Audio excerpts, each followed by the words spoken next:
Je m'attends à toi. Tu es tout pour moi. Tu es tout pour moi. Je m'attends à toi. Je m'attends à toi. Tu es tout pour moi. Tu es tout pour. En ce matin, je ne m'attends pas à un homme, mais à toi. Je m'attends à. Je ne vis que pour toi. Je ne vis que pour toi. Tout pour. Mon plus grand désir, c'est toi. Je m'attends à toi.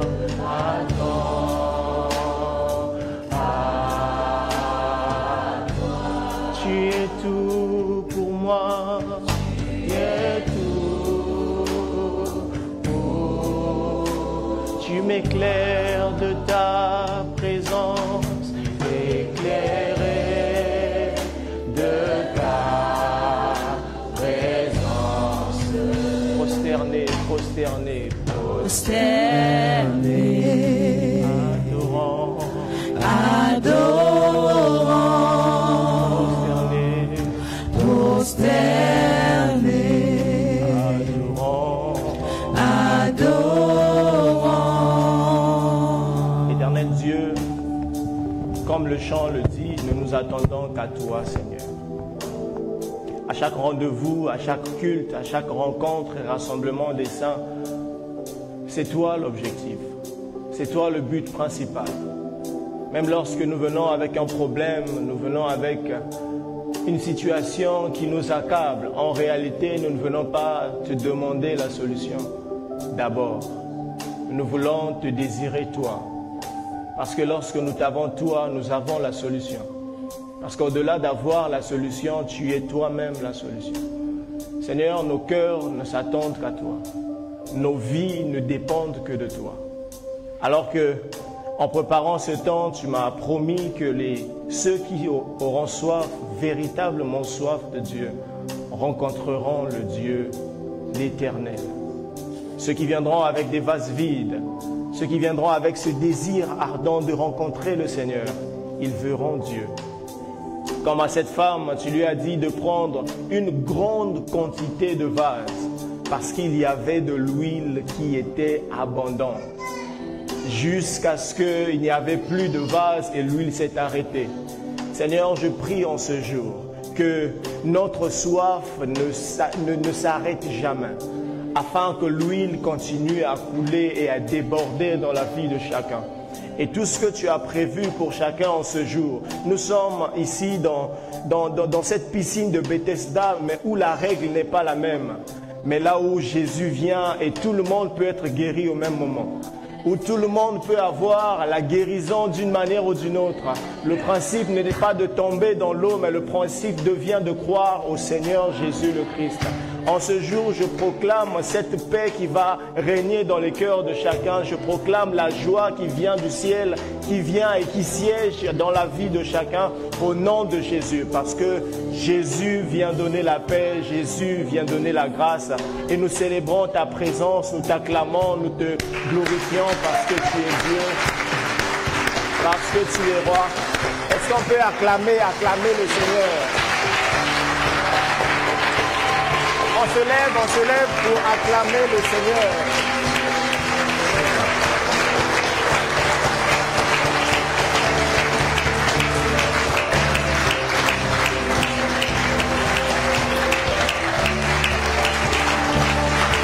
Gloire à Dieu. Alléluia. Gloire à toi, Seigneur. Gloire à toi, Seigneur. Gloire à toi, Seigneur. Gloire à toi, Seigneur. Gloire à toi, Jésus. Ces acclamations sont à toi, Seigneur. Ces cris de joie sont à toi, Jésus. Parce que tu es le sauveur de l'humanité. Gloire à toi, Seigneur. car tu es digne de louange. Gloire à toi, Adonai. Alléluia. Gloire au Seigneur. Merci à tous. On peut se rasseoir. Que le nom de l'Éternel soit béni. Merci aux chantres. Que Dieu vous bénisse abondamment. Ces acclamations, c'était pour le Seigneur. Et nous osons croire que le Seigneur les a agréées. Amen. Alors, bonjour à tous. Bienvenue dans la maison du Seigneur. Je sais que la modératrice l'a déjà certainement dit. Que le Seigneur vous bénisse abondamment. Nous voici encore dans la présence de Dieu. Le Seigneur nous donne encore cette occasion de parler de sa part, de partager sa parole et sa pensée en ce jour. Je bénis le Seigneur pour les membres du CP, pour les pasteurs, pour leurs épouses aussi, parce que c'est le ministère. Que Dieu vous bénisse abondamment. Alors, on va partager ce thème. Sinon, ausculté, en ce mois, nous commençons un nouveau thème. Je sais que vous savez. C'est quoi le thème de ce mois? C'est pas encore affiché. C'est quoi le thème de ce mois? Ok. Considérez vos voix et valorisez la grâce. C'est un thème merveilleux et méditons dessus, c'est très très important. Alors, en ce jour, nous allons parler de ce que le Seigneur m'a mis à cœur. Le thème, c'est « Retour aux bonnes pratiques ». Je vais bien gérer le temps. Retour aux bonnes pratiques. Je vous avais promis, quand je viendrai, je ne me présenterai plus. Donc, ne soyez pas étonnés. Retour aux bonnes pratiques. Voici le thème de ce jour. Retour aux bonnes pratiques. Nous sommes dans Agé chapitre 1er, versets 1er à 8. Agé chapitre 1er, versets 1er à 8. Ensuite, nous lirons 2 Corinthiens chapitre 5, du verset 16 au verset 21. 2 Corinthiens chapitre 16, verset 2 Corinthiens chapitre 5, autant pour moi, verset 16 au verset 21. Et enfin, nous lirons 2 Corinthiens chapitre 6, verset 1er. C'est juste la suite de 2 Corinthiens 5. Donc le chapitre suivant. C'est bon? On est ensemble? Ok. Agé chapitre 1, verset 1er au verset 8. Donc c'est non seulement le texte de base de cette prédication, mais aussi c'est le livre, voilà, sur lequel on se base pour toute la vision de cette année. Donc c'est très important de lire le livre de Agé qui n'a que 2 chapitres. Vous pouvez finir le livre de la Bible pendant plusieurs fois. Vous voyez? Voilà. Donc c'est très important d'avoir ce challenge-là de finir les livres. Comme une personne un jour m'a dit, ah frère, j'ai fini un livre de la Bible. J'ai dit, ah mais c'est très important. Il s'agissait de quel livre? Oh, de Philémon. Philémon n'a qu'un seul chapitre. Mais c'est quand même tout un livre. Agé chapitre 1er, verset 1er au verset 8. Je lis au nom du Seigneur, j'ai utilisé la version Louis II. La seconde année du roi Darius, le premier jour du 6e mois, la parole de l'Éternel fut adressée par Agé, le prophète, à Zorobabel, fils de Shealtiel, gouverneur de Juda, et à Josué, fils de Yotsadak, le souverain sacrificateur, en ces mots. Ainsi parle l'Éternel des armées. Ce peuple dit, le temps n'est pas venu, le temps de rebâtir la maison de l'Éternel. C'est pourquoi la parole de l'Éternel leur fut adressée par Agé, le prophète, en ces mots. Verset 4. Est-ce le temps pour vous d'habiter vos demeures lambrissées, quand cette maison est détruite? Ainsi parle maintenant l'Éternel des armées. Considérez attentivement vos voies. C'est de là qu'on a tiré cette partie de considérer vos voies pour le thème de ce mois. On dit considérez attentivement vos voies. Dans d'autres versions, il est dit réfléchissez à ce qui vous arrive. On va voir la définition de considérer tout à l'heure. Verset 6. Vous semez beaucoup et vous recueillez peu. Vous mangez et vous n'êtes pas rassasiés. Vous buvez et vous n'êtes pas désaltérés. Comment ça se fait? Vous êtes vêtus et vous n'avez pas chaud. Le salaire de celui qui est à gage tombe dans un sac percé. Verset 7. Ainsi parle l'Éternel des armées. Considérez attentivement vos voies. Il répète encore la même phrase qu'il a dite au verset 5. Verset 8. Montez sur la montagne, apportez du bois et bâtissez la maison. J'en aurai de la joie et je serai glorifié, dit l'Éternel. Amen. Nous lisons 2 Corinthiens chapitre 5, versets 16 à 21. 2 Corinthiens chapitre 5, versets 16 à 21. La Bible déclare, ainsi donc, dès maintenant, nous ne connaissons personne selon la chair. Et si nous avons connu Christ selon la chair, maintenant nous ne le connaissons plus de cette manière. Si nous avons connu Christ selon la chair, maintenant nous ne le connaissons plus de cette manière. Verset 17. Si quelqu'un est en Christ, il est une nouvelle créature. Les choses anciennes sont passées. Voici, toutes choses sont devenues nouvelles. Et tout cela vient de Dieu, qui nous a réconciliés avec lui par Christ et qui nous a donné le ministère de la réconciliation. 19. Car Dieu était en Christ, réconciliant le monde avec lui-même, en n'imputant point aux hommes leurs offenses. Et il a mis en nous la parole de la réconciliation. Merveilleux.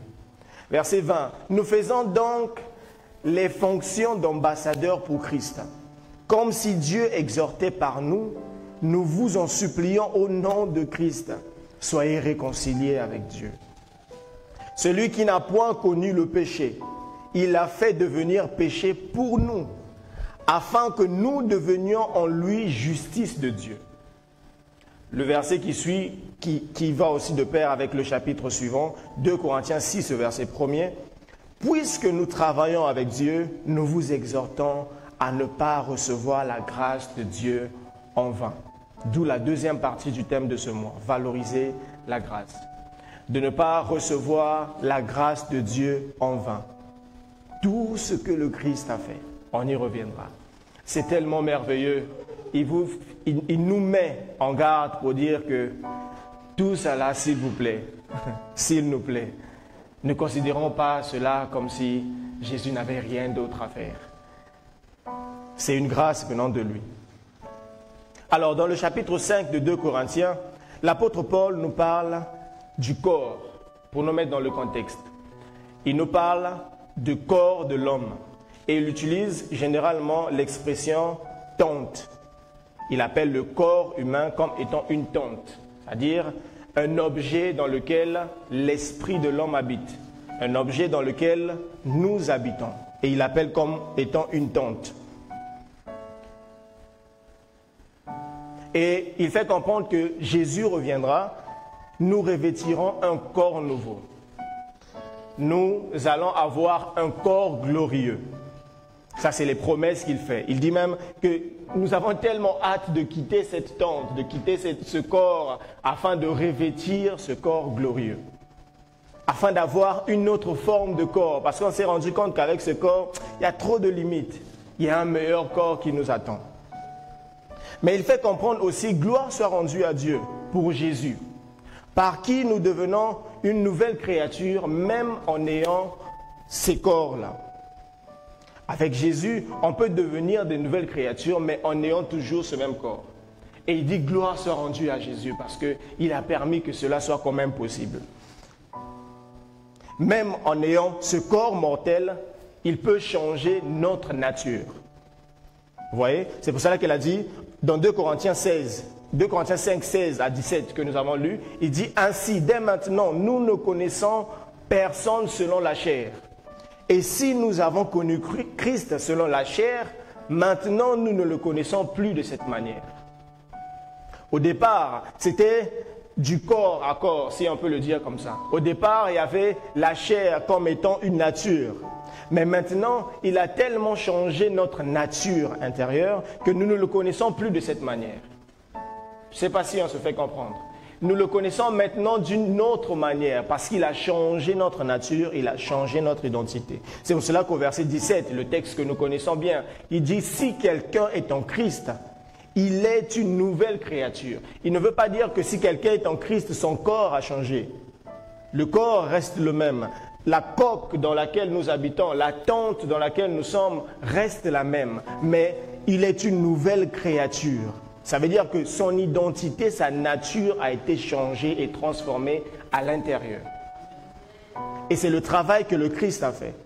Tout ça là, ça va nous emmener à comprendre quelle est la grâce que nous avons reçue véritablement du Christ, que ce n'est pas quelque chose à prendre à la légère. Les choses anciennes sont passées, voici toutes choses sont devenues nouvelles. Il ne s'agit pas de la parure extérieure. Quand j'étais païen, j'étais comme ça. J'avais toujours cette même forme peut-être. Jusqu'à ce que, bon, tu essaies un peu de grossir la barbe, puis tu laisses, et puis bon. Voilà. Mais sinon, extérieurement, il n'y a rien de grand qui change. Mais à l'intérieur, il y a une transformation qui s'est passée. Et aussi, l'apôtre Paul veut nous montrer que c'est un privilège que nous avons et une grâce à prendre en compte, à ne pas bafouer du tout. C'est pour cela qu'au verset 1er de 2 Corinthiens 6, il dit « Puisque nous travaillons avec Dieu, nous vous exhortons à ne pas recevoir la grâce de Dieu en vain. » Il exhorte les chrétiens de Corinthe. Je vous en supplie, pour l'amour de Dieu. Aujourd'hui, ça s'adresse aux chrétiens de Tanger. De ne pas bafouer la grâce que nous avons reçue de Dieu. À ne pas recevoir la grâce de Dieu en vain. Ce qui est vain, c'est ce qui n'a pas de valeur, c'est ce qui est inutile. Est-ce que tout ce que Jésus a fait est inutile? Est-ce que tout ce que Jésus a fait ne servait à rien? C'est comme une personne qui a cuisiné un plat et puis tu n'as pas mangé, ça n'a servi à rien du tout. Est-ce que tout ce que Jésus a fait est inutile? Je ne pense pas. Le thème « Retour aux bonnes pratiques ». C'est quoi un retour? Ou bien que signifie le mot retour? Le retour, c'est l'action de revenir vers l'endroit d'où l'on est venu. Lorsqu'on fait un retour, ça veut dire qu'on fait une action. On revient à l'endroit d'où l'on revenait. Le retour, c'est aussi le titre de transport permettant de faire à l'inverse le voyage fait à l'aller. Est-ce qu'on se fait comprendre? C'est le titre de transport permettant de faire à l'inverse le voyage fait à l'aller. C'est-à-dire, je viens de Tétouan, je suis venu ici.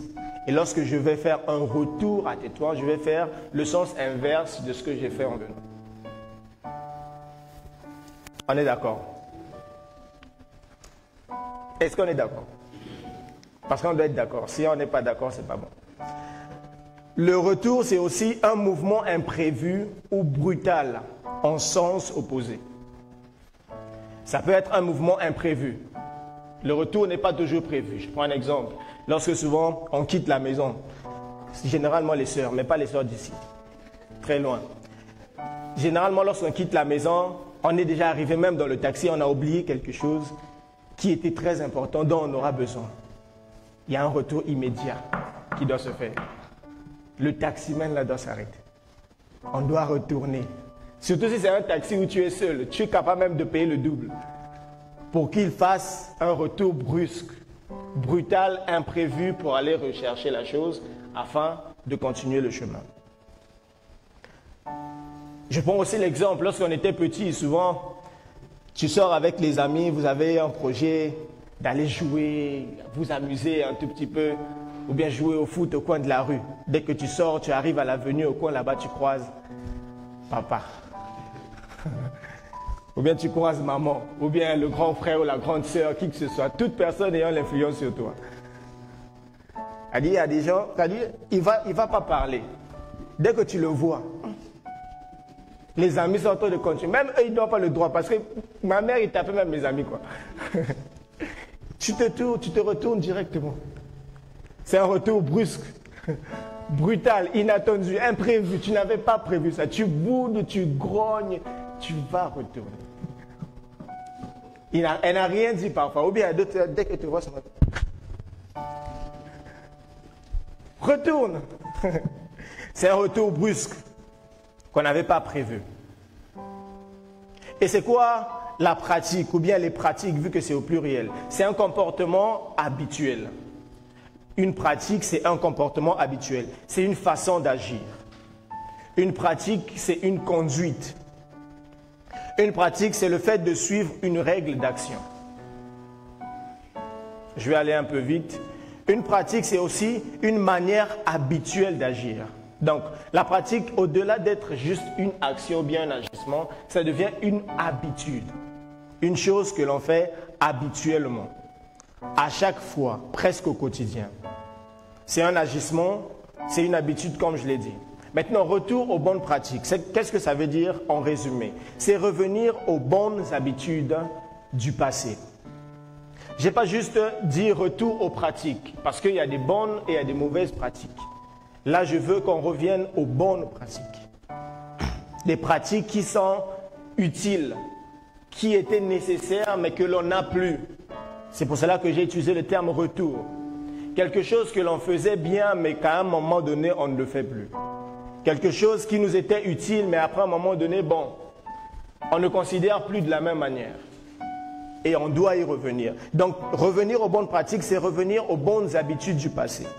C'est restaurer sa façon d'agir d'autrefois. Le passé n'est pas à rappeler lorsqu'il est mauvais. Lorsque le passé était mauvais, ce n'est pas un truc dans lequel on doit retourner. Ça ne sert à rien. Mais lorsque la chose du passé était bonne, il faut y retourner. Si on l'a perdu. Lorsque ce qu'on faisait hier était bien, mais qu'on a perdu l'habitude de le faire, il faut y retourner. Et c'est très important. On va le voir dans la suite. Il faut chercher à le retrouver. La question à se poser, quelles sont ces bonnes pratiques? C'est quoi ces bonnes pratiques? Il y en a plusieurs certainement, mais je vais me limiter à ces deux grandes catégories comme les thèmes du mois. La première bonne pratique, considérer ses voies. La deuxième bonne pratique, valoriser la grâce. La première pratique, c'est considérer ses voies. Donc, parmi les bonnes pratiques qui existent, c'est le fait de considérer ses voies. Et puis, de valoriser la grâce. C'est quoi considérer ses voies? On commence par ça comme le point 1. Que signifie considérer ses voies? Est-ce que le verbe considérer ici va dans le sens de donner de l'importance? Ou bien signifie directement l'importance ou encore porter à cœur, comme on le dit. Je te considère tellement, je te considère ma sœur, je te porte à cœur. Vraiment, à chaque fois, je te considère tellement que je pense à toi à chaque instant. Est-ce qu'ici, ça signifie cela? Bien au contraire. Ici, considérer ses voies, c'est surtout dans le sens de réfléchir. Lorsqu'on parle considérer ses voies, c'est réfléchir sur la voie qu'on a suivie. Comme j'ai dit dans d'autres versions, je pense la version Semeur, on utilise même le mot réfléchissez sur ce qui vous arrive. Dans Agé 1, chapitre 5. Agé 1, verset 5. Considérer ses voies, c'est réfléchir, c'est se poser des questions. Lorsqu'on parle de considérer ses voies, c'est se poser certaines questions. C'est mettre pause. Considérer ses voies, c'est on avance, ça se dit hop, hop, hop, hop. Attendons un peu. Calm down. On fait une pause. Et on analyse ce qui se passe autour. On analyse ce qui se passe autour. Considérer ses voies, c'est une invitation à la réflexion et à l'introspection. C'est-à-dire, on fait une pause, on se dit, ok, réfléchissons un peu. C'est à ce moment-là où tu t'appelles même par ton propre nom. Tu es seul dans ta chambre et tu t'appelles par ton nom, Herman Nathan. Quand tu vois ça.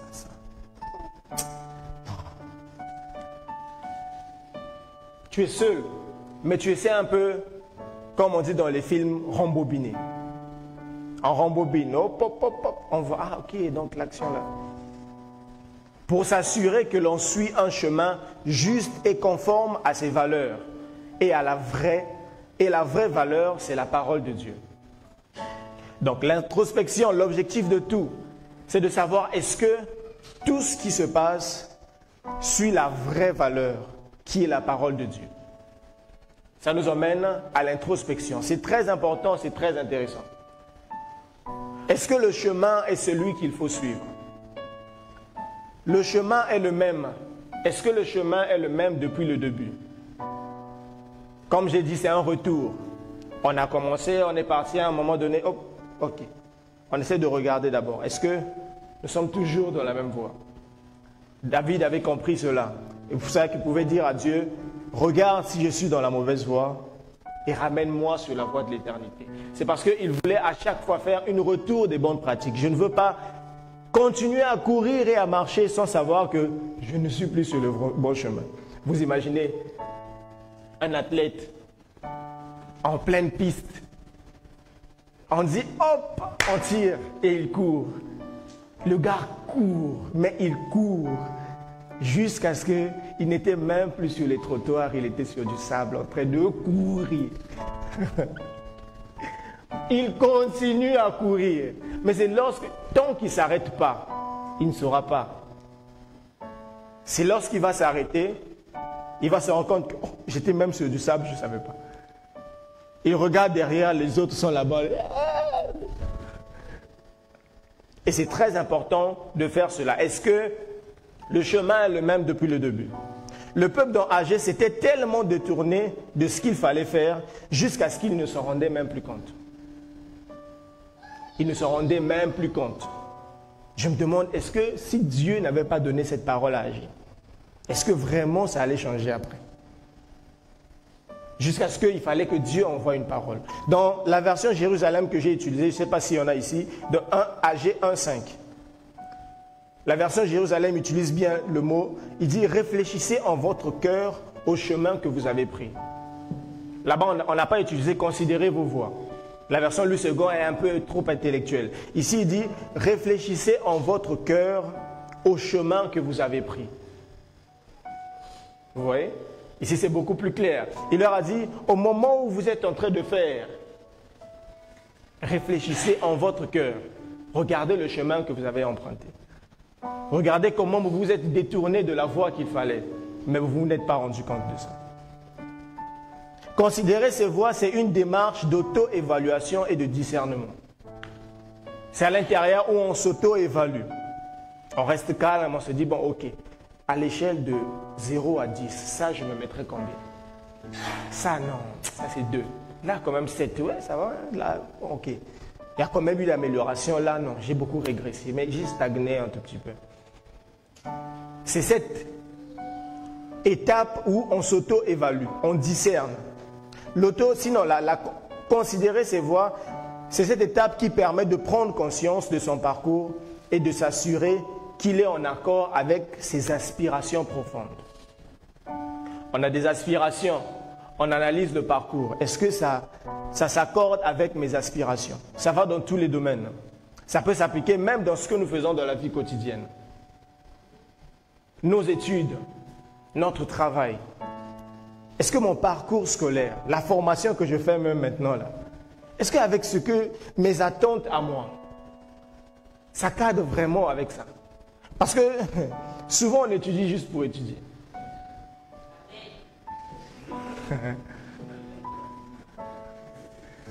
Oui, souvent on étudie juste pour étudier. Bon, c'est ça qui est disponible. Hein? On fait comment? Allons-y d'abord. On fait quand même. Vous voyez? Et après, on perd beaucoup de temps avec certaines choses. On étudie juste parce que, bon, on m'a dit que c'est rentable. Aujourd'hui, le domaine de la finance, aujourd'hui, l'informatique, aujourd'hui, c'est rentable. Bon, je m'y mets quand même. Alors que nos attentes à nous ne cadrent même pas avec ce que nous voulons faire. Ce qui fait que les gens sont embrouillés dans leurs rêves. Embrouillés dans leur attente. Les gens ne savent plus s'attendre à quoi? Parce qu'ils font tout ce qui se présente devant eux. Et ça, je nous assure, c'est très dangereux. À un moment donné, réfléchir. Attends, même là, moi, c'est pas ça, hein, c'est pas mes choses là. Et lorsqu'on va prier, on va comprendre la véritable volonté de Dieu. Tu vas laisser ça et le Seigneur va t'orienter. Au-delà de tout besoin, au-delà de tout désir, de tout ce qui se passe autour de nous. On ne trouve aucun intérêt dans ce que l'on fait. On fait parce que, bon, on a dit, parce que. On travaille dans un endroit parce que, bon, j'ai juste besoin d'une source de revenus. On fait seulement. Tu vas même à contre. Vous savez, lorsque tu fais quelque chose, même lorsque tu étudies, quand tu aimes ce que tu fais, quand tu sens vraiment ton intérêt à l'intérieur, il y a certaines choses que tu ne forces plus. Il y a certaines productions qui viennent de toi, juste parce que tu aimes tellement ton domaine, que tu deviens même créatif. Je nous assure. Même dans ton travail, là où même les autres parfois ne voient pas, ils voient comme ceci, mais en fait, c'est beaucoup plus accessible pour toi.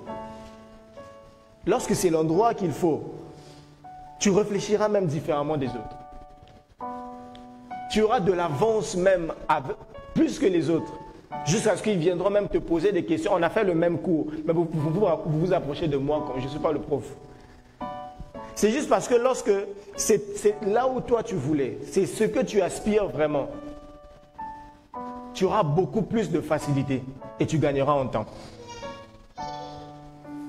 Et bibliquement, considérer ses voies, c'est revenir à la volonté parfaite de Dieu.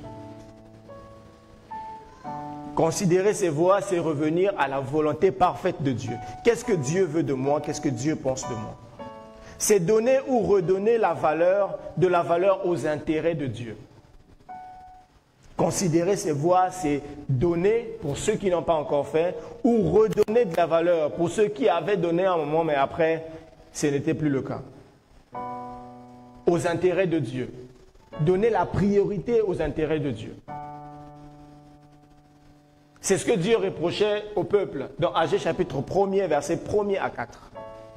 La Bible déclare, la seconde année du roi Darius, le premier jour du 6e mois, la parole de l'Éternel fut adressée par Agé, le prophète, à Zorobabel. Agé le prophète, à Zorobabel, fils de Shealtiel, gouverneur de Juda, et à Josué, fils de Yotsadak, le souverain sacrificateur, en ces mots. Ainsi parle l'Éternel des armées. Ce peuple dit, le temps n'est pas venu, le temps de rebâtir la maison de l'Éternel.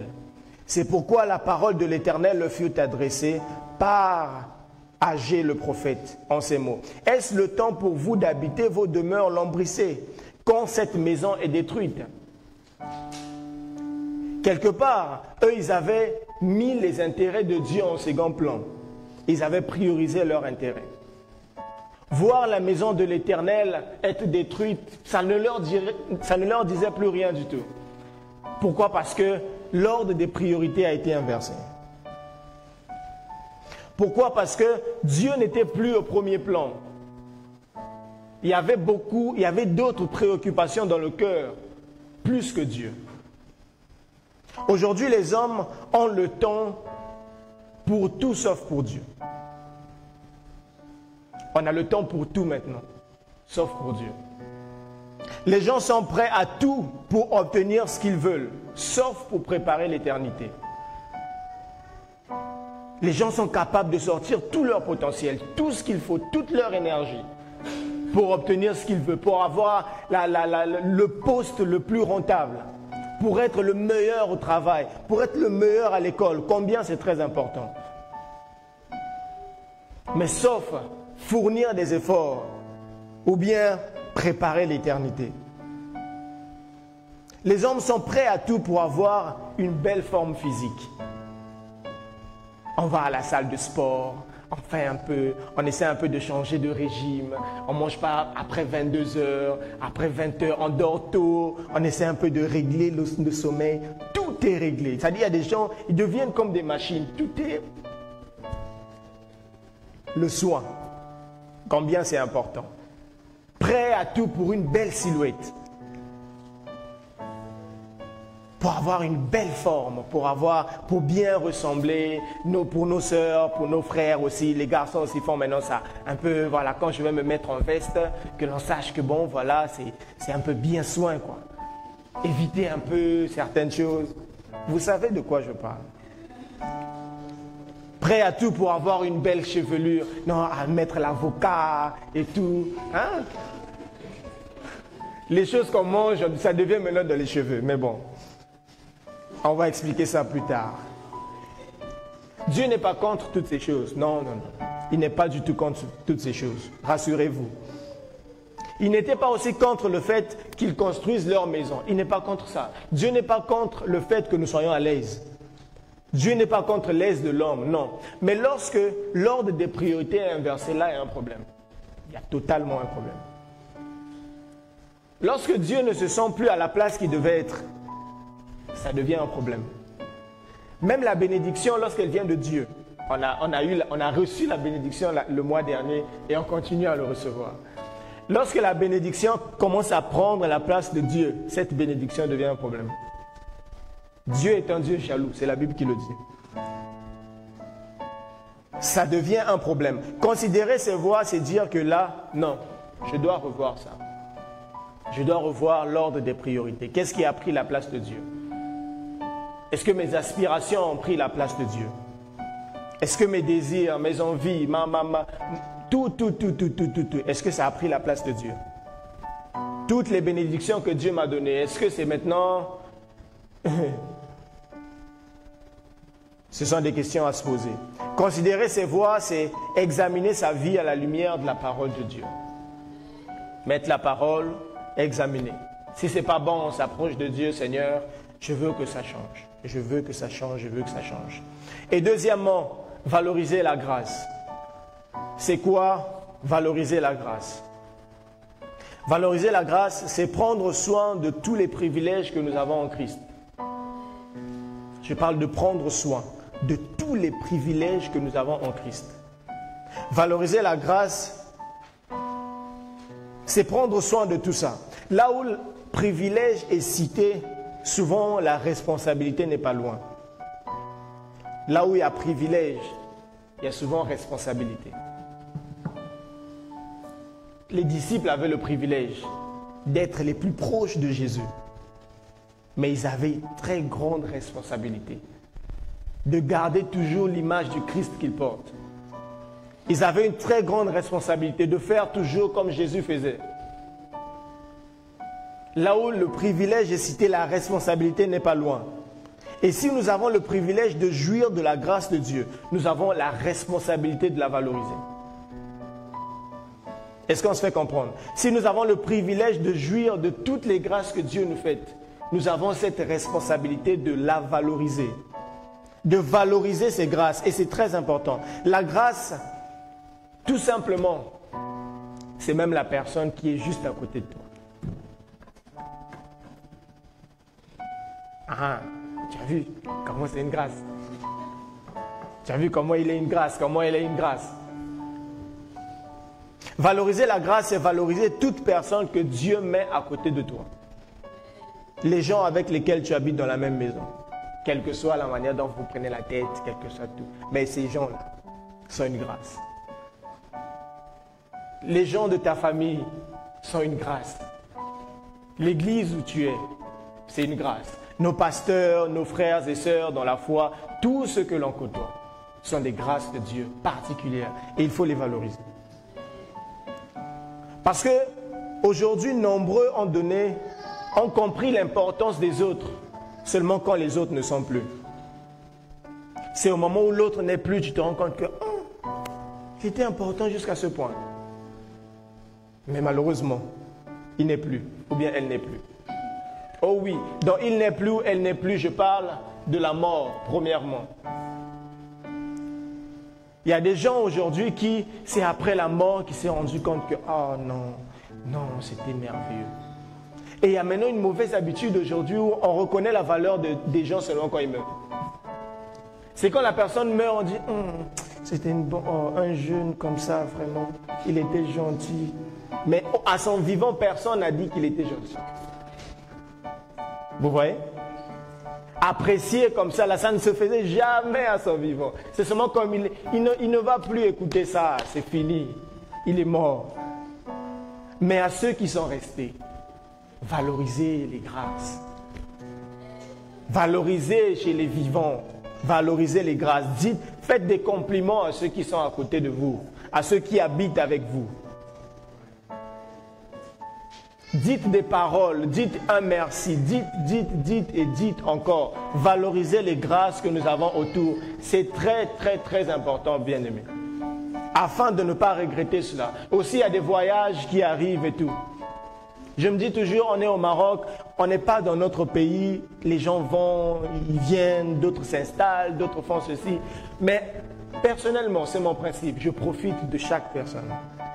Quand je sais que tu es là, vraiment, je vais te presser jusqu'à ce que... Même si tu pars, je sais que ça va me faire quelque chose, mais je sais que tu m'as laissé quelque chose.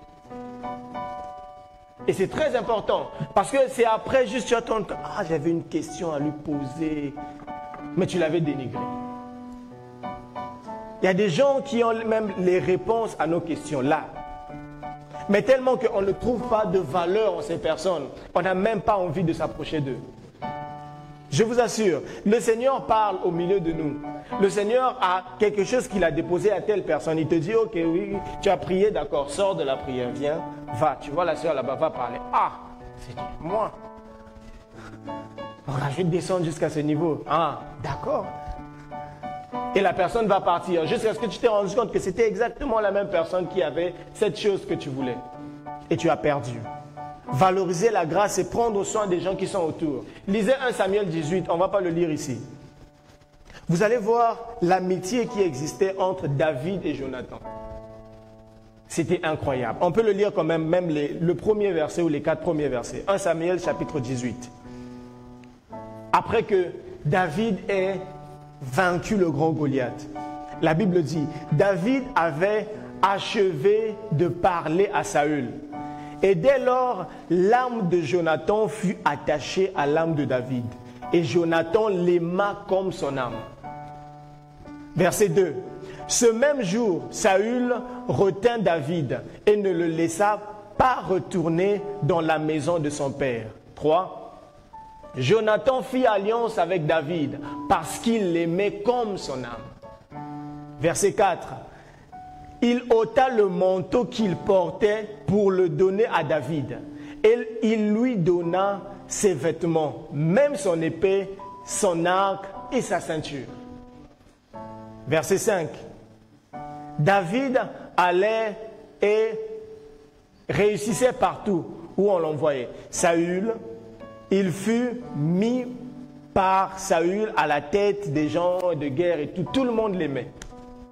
Mais le plus important, c'est l'amitié qui existait entre David et Saül et Jonathan. Les deux valorisaient tellement l'autre. Ça fait que même lorsque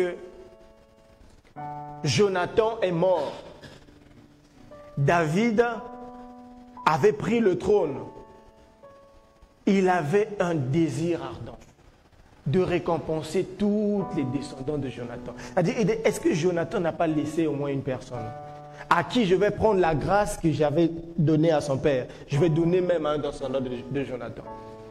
Et vous allez voir que la personne qui va bénéficier, je résume vraiment l'histoire, la personne qui va bénéficier de la grâce que Jonathan avait à l'égard de David, c'est le fils de Jonathan appelé Méphibosheth. Et Méphibosheth, normalement, ne méritait même pas ça. Pourquoi? Parce que c'était un infirme. Et pendant ce temps, David avait décrété qu'on doit tuer tous les infirmes là. Mais lui, il avait été épargné. Pourquoi? Parce que la relation que David avait avec Jonathan a préservé Méphibosheth. Et on l'a emmené au palais du roi, il a mangé sur la table du roi. Vous voyez que la grâce d'aujourd'hui que vous faites aux gens, ça peut bénéficier même le restant de notre lignée. Ça peut sécuriser même tout ce qui est à nous et tout ce qui viendra après nous. Valorisons les grâces d'aujourd'hui, bien-aimés. On ne parle pas de tisser des amitiés avec tout le monde, non. Leur amitié était tissée sur le Seigneur. Et choisissez aussi des bons amis avec qui vous allez tisser des bonnes relations dans le Seigneur. Revenez aux bonnes manières que vous aviez auparavant. Revenez à la valorisation de la grâce que vous aviez avant. Redites merci à Dieu pour chaque chose que vous obtenez. Redites merci à Dieu pour chaque chose que vous obtenez. Ne trouvez pas ça comme étant un acquis. C'est pas parce qu'on est enfant de Dieu que oui, nous méritons cela et tout ça là. Bon, j'ai plus besoin de dire merci à Dieu. Non, dites merci à Dieu. Disons merci à Dieu à chaque chose qu'il nous donne. Ne vous habituez pas à la grâce de Dieu jusqu'à la considérer comme acquise. On s'habitue tellement à la grâce de Dieu jusqu'à ce qu'on se rende compte que dire merci à Dieu n'a plus trop de valeur. Valoriser la grâce, c'est dire je t'aime à sa femme ou à son mari tous les jours comme auparavant. Tous les jours comme auparavant. Ah, je ne suis pas marié, mais c'est Dieu qui m'a dit ça là. Il a insisté que je dise, mais je vais lui dire. C'est tous les jours valoriser la grâce. Lorsque même le Seigneur nous dit revenez au premier amour. Là, il met l'accent sur chacun. Il dit revenez au premier amour. Comme quoi la manière dont le zèle que vous aviez pour moi au début de votre foi, après 15 ans, 20 ans, 30 ans dans le Seigneur, retrouvez le même zèle. Ayez la même manière de m'aimer, la même manière d'aimer ma présence, la même manière d'aimer la lecture de ma parole. C'est la même manière dont moi je veux que vous puissiez m'aimer comme ça. Et c'est très très très important. Souvent tellement la prière qu'on faisait à Dieu pendant longtemps s'est exaucée, au fil des temps, on ne valorise même plus ce qu'on a obtenu de Dieu.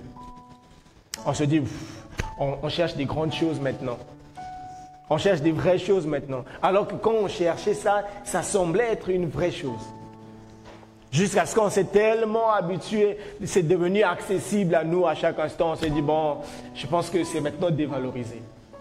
Ah, pourquoi faire ça à Dieu? C'est pas bon. Hein? Revenez à demander pardon à Dieu quand vous sentez que vous n'êtes plus en bonne relation avec lui. À chaque fois. Pardonnez. Seigneur, pardonne-moi. Ne pas dire, bon, je sais que le Seigneur va me pardonner. Il est un Dieu d'amour. Le Seigneur, il est amour. Il va forcément me pardonner. Je n'ai pas envie de demander pardon. N'abusez pas de la grâce du pardon qui est disponible. N'abusons pas de cette grâce. Le pardon est disponible, oui. Jésus est mort à la croix. Quand tu viens, le pardon est disponible. Mais n'abusons pas de cette grâce. Rapidement, valoriser la grâce, c'est considérer toujours précieux les bienfaits de Dieu d'hier. Et cela nous met même en position de recevoir les grâces à venir. C'est considérer toujours tout ce que Dieu a fait hier là. Toujours les valoriser. Et c'est très important. Mais pour terminer, la plus grande grâce que Dieu ait faite à l'humanité, c'est Jésus par sa mort et sa résurrection. Ça, c'est la plus grande grâce. La plus grande grâce que l'humanité ait connue, c'est le don de Christ à la croix. Il n'y a pas plus grand que ça. Il n'y a pas plus spectaculaire que ça. Il n'y a pas plus inattendu que ça. Il n'y a pas plus merveilleux que ça. Et valoriser cette bravoure de Christ sur la croix de Golgotha, c'est décider de tout abandonner et de le suivre. S'il y a quelque chose que Dieu peut nous demander pour valoriser l'œuvre du Christ, c'est de l'accepter comme Seigneur et Sauveur personnel dans notre vie. Sinon pas, elle n'a pas de valeur. Parce que c'est ça l'objectif. Il a dit, car Dieu a tant aimé le monde qu'il a donné son Fils unique afin que quiconque croit en lui ne périsse point, mais qu'il ait la vie éternelle. C'est ça le but, c'est ça l'objectif. Lorsqu'il est mort à la croix, c'était pour sauver l'humanité. Nous sommes tous morts. C'est ce que l'apôtre Paul voulait faire comprendre. Il a dit, ne trouvez pas la grâce de Dieu, ne prenez pas ça en vain. Parce que tout ce que Jésus a fait, je lisais, à chaque fois quand je lis le livre de Lévitique, je me rends compte que, oh Seigneur, il fallait que Jésus vienne. Il fallait que Jésus vienne. C'était trop de schémas. Jésus a simplifié le schéma du salut. Il a rendu droit. Le chemin est devenu droit. Il a dit, je suis le chemin. Il a rendu le chemin droit. C'était, il faut emmener le taureau. Si tu es l'autre là, il faut couper le pigeon. Si tu n'as pas l'argent, il faut faire ceci. Le sang doit couler. Tu dois prendre le feu. Le feu ne doit pas venir de toi, ça doit venir de Dieu. Tout. Jésus est venu accomplir les choses simplement. Il dit, crois au Seigneur Jésus et tu seras sauvé. Valoriser la grâce, Valoriser la croix, c'est croire au Seigneur Jésus. C'est donner sa vie à Jésus. C'est faire de lui notre Sauveur personnel, notre Seigneur personnel. Est-ce qu'on peut incliner nos têtes? On va prier.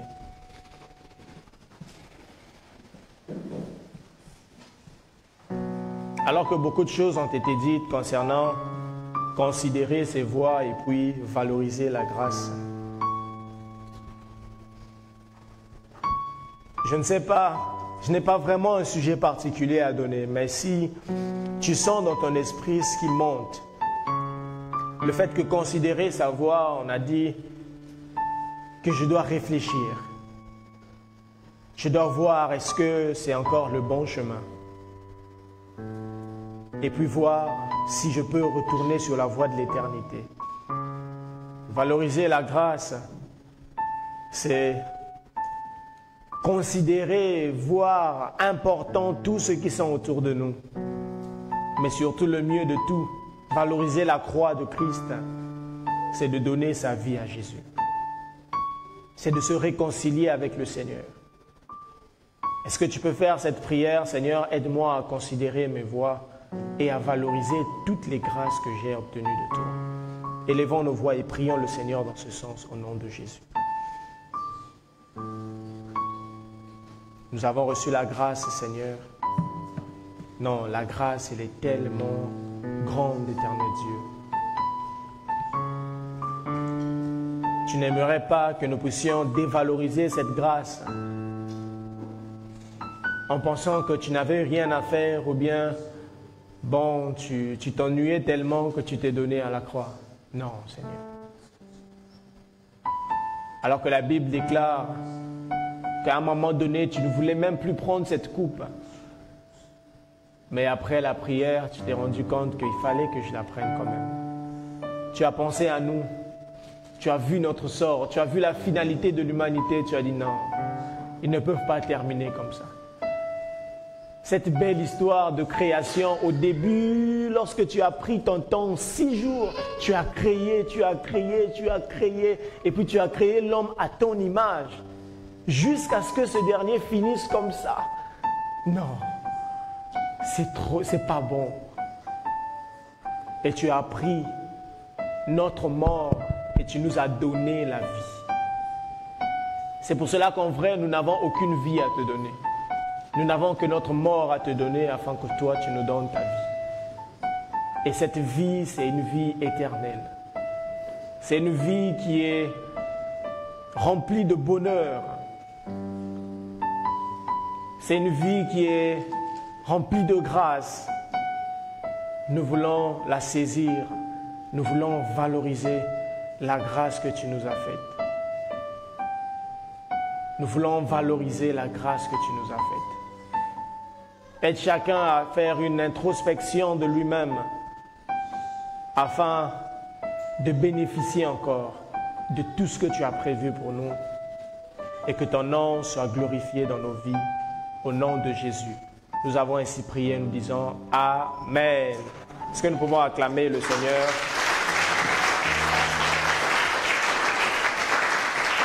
Gloire à Dieu.